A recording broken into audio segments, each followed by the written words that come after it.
Hello, tudo bem com você? Seja bem-vindo a mais um vídeo do canal. Eu sou o professor Álvaro Cândido. Neste vídeo eu vou falar sobre zoneamento agroclimático. Vamos lá?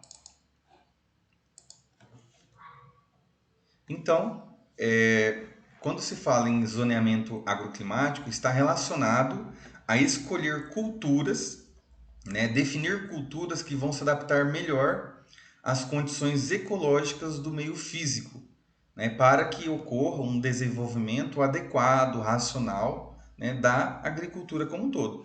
Não faz sentido, né, a gente pensar em colocar uma cultura que não é adequada para uma determinada condição nesse local, né? É mais vantajoso cultivar algo que é mais adequado para determinada região, né? Isso nós temos que considerar o clima, a aptidão climática e o solo, a aptidão edáfica.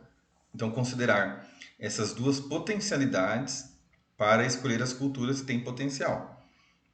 Então, o zoneamento agroclimático, ele também determina a melhor época de semeadura para evitar falta de água no solo, uma vez que as plantas menores têm menor raiz, então ela, por ter uma menor raiz, ela tem um menor reservatório de água, né? E também determinar épocas de temperaturas muito baixas ou elevadas que podem prejudicar a semeadura e a germinação.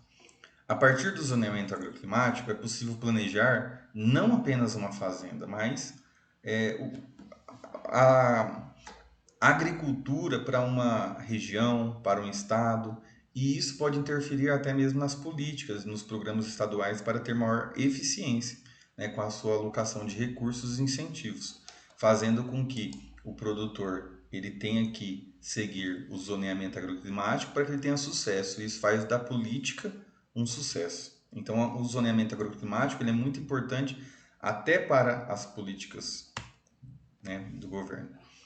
Em 1966, utilizou-se 3.000 séries históricas, ou seja, existia 3.000 estações meteorológicas que tinham dados levantados por 30 anos.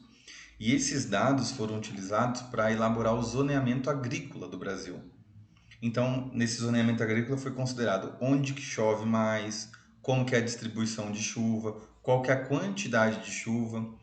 Este trabalho que foi realizado lá em 66 diminuiu muito os riscos climáticos que se tinha na época. Isso considerando a oferta de água para cada local. Então, sabia-se as épocas que eram mais seguras para o plantio e as que eram menos seguras, e quais eram as culturas mais adaptadas às condições. Com exceção do cultivo protegido, não é possível modificar o clima, né? Então, o cultivo protegido, que tem um custo elevado, é um tipo de cultivo em que você tem um certo controle, né? Não 100%, mas consegue controlar ali o microclima. Porém, é o clima como um todo e não pode ser, né, em cultivos extensivos controlado. Geralmente, como observação, não existe crédito e seguro de lavoura disponível para fora da época indicada. Então, se o zoneamento agrícola diz que tem que se plantar milho de tal mês a tal mês, se o agricultor plantar em um período fora do recomendado, geralmente não vai ter crédito e seguro, então não vai ter aprovação do banco para ele acessar esse crédito, tá? A irrigação é um fator muito importante porque ela reduz esses riscos relacionados à oferta de água. E quem tem irrigação, geralmente, a questão do crédito aqui é diferenciada. Então, o seguro, a taxa fica mais barato e o acesso ele é diferenciado, tendo em vista que a irrigação é uma ferramenta que reduz os riscos relacionados à oferta de água, porque a irrigação, ela própria já vai ser um meio de fornecer água às culturas. Então, como que elabora o zoneamento agroclimático? Não é apenas a informação da temperatura, da precipitação. Então, considera-se o mapa de solos. Então, quais são os tipos de solo? É argiloso? É arenoso? É siltoso? Qual que é a composição desse solo? A fertilidade? Qual que é o tipo de relevo? Né? É muito íngreme ou é plano? Quais são as culturas utilizadas na região já que tem dado certo? A questão da variação climática, né, do clima como um todo, Então, qual que é a energia térmica disponível, né? Relacionada com temperatura, chuva. Então, aqui, ó, quando a gente fala de energia térmica, nós estamos verificando aqui a evapotranspiração potencial da cultura, né? Qual que é o potencial relacionado à radiação que chega? Já a pluviosidade hídrica em relação à água que tem. Não adianta ter potencial para evapotranspirar e não ter água para evapotranspirar. E não adianta ter água para evapotranspirar, mas não ter energia para evapotranspirar. Então, assim, todos esses fatores andam juntos. Tem também o balanço hídrico e climatológico, que depende da evapotranspiração, das chuvas, depende do armazenamento de água no solo, depende da cultura. Então, a partir de todas essas considerações, faz-se o estudo sobre aptidão, né? E também é considerada a tradição agrícola da região. Então, vai se sobrepondo um mapa sobre o outro, né? Então, às vezes, vai ter uma determinada região que vai ter um solo muito bom, mas aí vai colocar um outro mapa em cima que para esse mesmo local, onde a região inteira tinha um solo bom, metade só dessa região pode ser que não tenha chuva. Então, metade vai ter o solo bom, só que com pouca quantidade de água, e metade vai ter o solo bom com bastante fornecimento de água. Então, só nessa diferenciação de solo e de fornecimento de água, já vão ter duas classificações. Tá? Então, esses são os mapas sobrepostos. Outro fator, né, importante a ser considerado, né, o zoneamento agroclimático teve uma grande importância para o melhoramento genético, uma vez que se ficou até mais fácil de verificar quais eram os genótipos que teriam que ser desenvolvidos para determinada situação, né? Então, a interação do genótipo com o ambiente, né, então ela é muito importante. O que é o ambiente? É o tanto de armazenamento de água no solo, o tanto de água disponível, a fertilidade do solo. Então, para diferentes níveis de fertilidade do solo, né, cada tipo de solo vai ter um genótipo que vai ser mais adequado, né? Então, qual que é a temperatura também? Tem genótipos que vão ter o ciclo mais curto, o ciclo mais longo. O zoneamento agroclimático, então, ele pode ser utilizado nos programas de melhoramento, né? Aqui, para você ter uma ideia, né, a soja é oriunda de clima temperado e seu cultivo se restringia apenas no Rio Grande do Sul. Hoje, porém, é cultivado em todas as regiões do país devido ao melhoramento genético.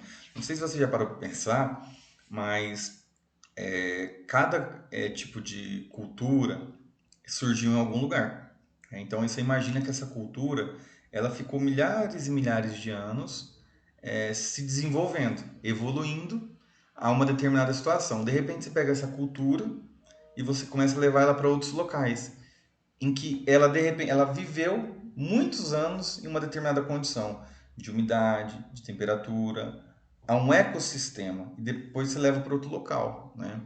Então, essa mudança é o que às vezes é necessário e obriga a ter um melhoramento genético para adaptar esses genótipos, né, para diferentes ambientes. E outro exemplo aqui, o milho, graças ao número de variedades, ele pode hoje ser cultivado da latitude 58 norte até 40 sul, então do Canadá à Argentina. Isso, isso é possível pelos diferentes, né, as diferentes variedades de milho. Então, aqui é plantada lá no Canadá, não é a mesma do Brasil, né? Então, tem várias variedades.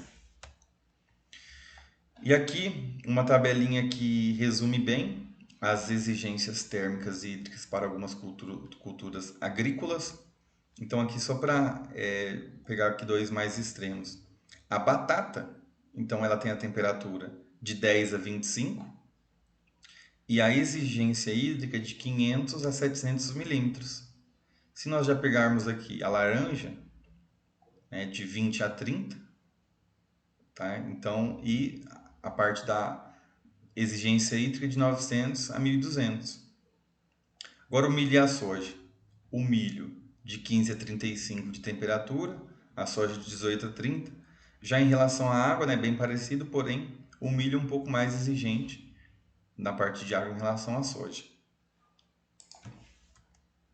Agora, vou apresentar aqui com uma ênfase no estado de Goiás, uma tabela da Conab, que lá no final do slide eu vou apresentar também, você pode fazer o download, está disponível na internet, que é muito interessante. Então, nessa tabela são algumas culturas que eu vou apresentar aqui, Então, as barrinhas em laranja é a época recomendada para plantio e a barrinha azul para colheita. Só que assim, vale lembrar, isso não é um zoneamento agroclimático. Isso daqui é uma recomendação em relação, considerando os períodos de chuva e temperatura. Então, isso daqui não está considerando tipo de solo, todo relevo, todas as especificidades, tá? Então, isso daqui é para o estado de Goiás inteiro. Existem zoneamentos para o estado, que são mais específicos. Mas aqui já se tem uma ideia para você verificar como que são as diferenças de um estado para o outro. Então, aqui o algodão, né? Então, o plantio do algodão recomendado é aqui, ó, de dezembro a janeiro. E a colheita de junho a agosto. Então, se plantar aqui mais em dezembro, a colheita já vai ser aqui em junho. Já se plantar em janeiro, já não vai ser em junho, vai ser em julho, agosto. Mas aqui também vai depender do ciclo da cultura, né, das condições climáticas. Aqui é uma ideia. O milho primeira safra, né? Então, o milho primeira safra, não é o de segunda, né? Geralmente, aqui na região de Goiás se planta muito de segunda safra. Mas vamos lá, o de primeira safra, ele seria plantado aqui em outubro, no estado de Goiás, até dezembro. E a colheita seria de março até junho, tá? Você vai perceber que o milho de primeira safra, ele entra no lugar da soja, por isso que geralmente ele não acontece, né? Tendo em vista aí que nessa época que eu estou fazendo esse vídeo, a soja é muito mais valorizada do que o milho, tá? Então, vamos lá. Segunda safra. O de segunda safra, né? Então aqui nós já teremos o plantio de janeiro até março, né? Então, depois do primeiro ciclo ele poderia entrar de novo, né? E a colheita de junho a agosto, tá? Agora a soja, né? Então a soja aqui de outubro a dezembro, em Goiás, o plantio e a colheita de janeiro a abril, né? Então se plantar antes, colhe antes, se plantar depois, colhe depois. Essa aqui é a lógica. Então essas foram as referências, né, utilizadas. Aqui um destaque para o documento da Conab de 2019, que foi utilizado para aquela recomendação ali de plantio e colheita. Tudo bem? Bom, então é isso. Eu espero que você tenha gostado desse vídeo. Se você gostou, dá uma curtida aí no vídeo, se inscreva no canal e até a próxima.